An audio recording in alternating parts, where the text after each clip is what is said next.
The following is a demonstration of the time entry options for the Alert Stratus product within Microsoft Dynamics CRM 2011.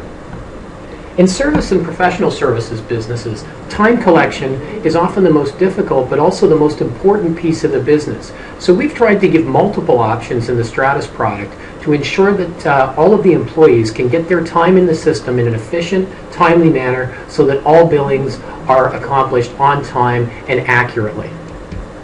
There are essentially three methods of entering time into the Alert Stratus product. First is via the Activities options. So if I open up one of my project tasks, and we take a look at our activities, we can always generate a new activity, and we've extended the appointment and service activity options to accept time and expense entry. So as we open that up, we simply need to identify our start times and our end times,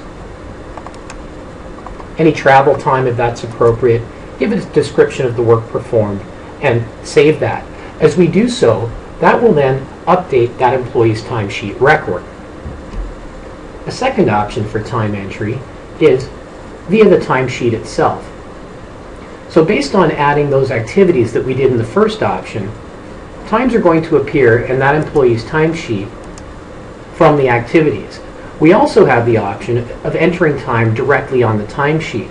In the pink area, these are areas that have been assigned or scheduled to that resource where time has not yet been entered. The green areas identify time that has been entered and saved against that current timesheet for all of these projects and project tasks identified here. On the top of the timesheet, we can always see their billable and non-billable scheduled and actual hours for that timesheet period.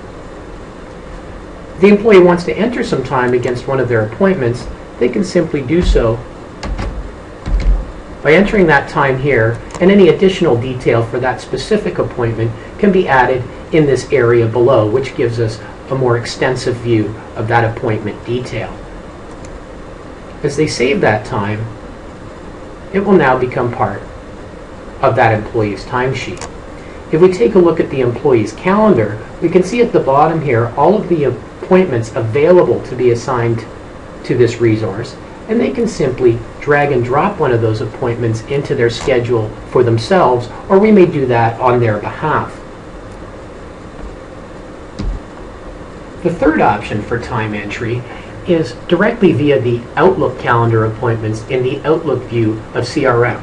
This works both online and off, and will of course update the employee's timesheet details with any entries made on that basis. When we take a look at top here of the billable scheduled and actual and non-billable scheduled and actual hours, these are in real time being included in this employee's utilization figure. So if we go from the time entry window to the actual employee's timesheet, if we select an employee's timesheet and open that up, we can see right up top in real time the available hours for that resource, their billable hours, non-billable hours, and their utilization and billable utilization percentage for that period. These are, of course, available to be represented in dashboard and chart-based views if we're looking at the dashboards, and to be available for us upon login or selection. This concludes the time entry demonstration for Alert Stratus for Dynamics CRM 2011.